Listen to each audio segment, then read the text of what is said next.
લક્ષ્ય ન્યૂઝ, એક નજર, એક લક્ષ્ય. પ્રતિબંધિત દવાઓ વિદેશ મોકલવાનું રેકેટ ઝડપાયું. દેવભૂમિ દ્વારકા જિલ્લામાં દ્વારકા એસઓજીને મોટી સફળતા મળી છે. પ્રતિબંધિત દવા વિદેશ મોકલવાના એક મોટા રેકેટનો પર્દાફાશ કરવામાં આવ્યો છે. ભારત સરકાર દ્વારા નિયંત્રણ હેઠળ રાખવામાં આવેલી RX પ્રેગાબાલિન 450 mg, 300 mg અને 150 mg કેપ્સ્યુલનો વિશાળ જથ્થો ઝડપાયો છે. પ્રાથમિક તપાસમાં સામે આવ્યું કે આ દવાનો જથ્થો સમુદ્રી માર્ગે યમન મોકલવાની તૈયારી કરવામાં આવી રહી હતી. ખોટા બિલો બનાવી બિલમાં દર્શાવેલા જથ્થા કરતાં વધુ દવા મોકલવાનો પ્રયાસ પણ કરવામાં આવ્યો હતો. આ સમગ્ર રેકેટમાં દેશ વિદેશના કેટલાક શખ્સોના નામ સામે આવતા વધુ તપાસ ગહન બનાવવામાં આવી છે. દ્વારકા એસઓજી દ્વારા હાથ ધરાયેલી આ કાર્યવાહી દરમિયાન કુલ 9,50,490 પ્રતિબંધિત કેપ્સ્યુલનો જથ્થો કબજે કરવામાં આવ્યો છે. ઝડપાયેલા જથ્થાની અંદાજિત કિંમત 80,77,000 રૂપિયાથી વધુ હોવાનું સામે આવ્યું છે. આ તપાસમાં જાણવા મળ્યું છે કે શિપ ટુ ડ્રગ્સ લાયસન્સ વગર જ દવાનો જથ્થો વિદેશ મોકલવાની તૈયારી કરવામાં આવી રહી હતી. સાથે જ ઇમ્પોર્ટ એક્સપોર્ટ લાયસન્સ વગર ગેરકાયદેસર રીતે દવા નિકાસ કરવાનો પ્રયાસ પણ કરવામાં આવ્યો હતો. આ કેસમાં મુંબઈના અબ્દુલ શેખ, હાલ દુબઈમાં રહેતા ઇકબાલ ભાયા, યમનના વિદેશી નાગરિક હારિથ, પુનાના મોહમ્મદ અઝરુદ્દીન મોમીન અને ખંભાળિયાના રાજદેવસિંહ સોઢા સહિતના શખ્સોના નામ સામે આવ્યા છે. આ ઉપરાંત ખોટું બિલ બનાવનાર અને બોક્સ પેક કરનાર શખ્સોને પણ આરોપી તરીકે સામેલ કરવામાં આવ્યા છે.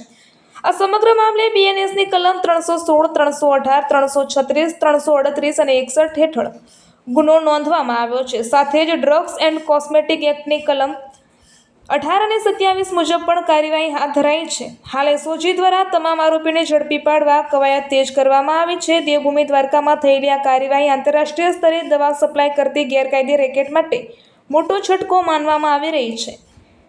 રિપોર્ટર ઘનશ્યામસિંહ વાઢેર, દેવભૂમિ દ્વારકા.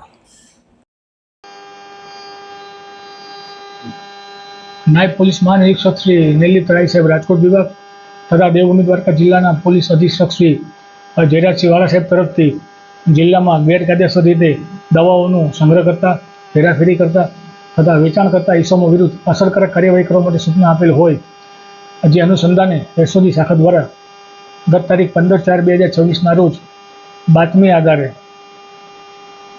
જામનગરથી નાના માંડા ગામ થઈ સલાયા તરફ જતા રોડ ઉપર એક ટાટા એસએસ ગાડી છે તે ઝડપી પાડવામાં આવેલી હતી. પકડી પડેલ ગાડીને ચેક કરતાં તેમાં પાછળના ભાગે દવાથી ભરેલા અલગ અલગ બોક્સ મળી આવેલ હતા. જે બોક્સ ચેક કરતાં તેમાં વિપુલ પ્રમાણમાં દવાનો જથ્થો મળી આવેલો હતો. જે બાબતે વાહન ચાલક પાસે કોઈ આધાર પુરાવો હોય તો રજૂ કરવાનું જણાવતા વાહન ચાલકે જે બિલ રજૂ કરેલ તે બિલમાં કુલ 80 જેટલા બોક્સ દવાના દર્શાવેલ હતા, જેની કિંમત 14,70,000 રૂપિયા જેટલી થતી હતી. જ્યારે સ્થળ ઉપર પકડાયેલ જથ્થો ફિઝિકલી વેરીફાઈ કરતાં કુલ 121 જેટલા બોક્સ છે એ મળી આવેલ હતા, જેની કિંમત 80,77,816 રૂપિયા જેટલી થતી હતી.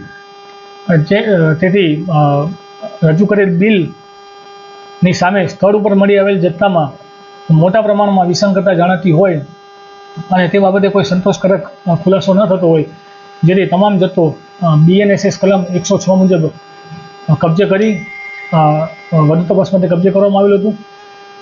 ત્યારબાદ આગળની તપાસમાં પ્રાથમિક હકીકત એ રીતે જણાયેલ હતી કે મુંબઈના તેમજ ખંભાળિયાના રહેવાસી અલગ અલગ ઇસમો દ્વારા મહારાષ્ટ્ર રાજ્યના પુણેથી જામનગર અને જામનગરથી સલાયા થઈ વિદેશમાં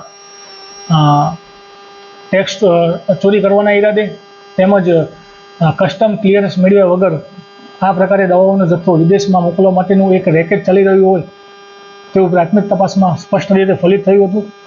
જેથી આ પ્રકારનું ગુનાહિત કૃત્ય જાણી આવતા કુલ અલગ અલગ 5 જેટલા ઇસમો વિરુદ્ધ નામજોગ ફરિયાદ દાખલ કરવામાં આવેલ છે. તેમજ તપાસમાં અન્ય જે વ્યક્તિઓના નામ ખુલે તેને પકડવા માટેની પણ તજવીજ હાથ ધરવામાં આવેલ છે.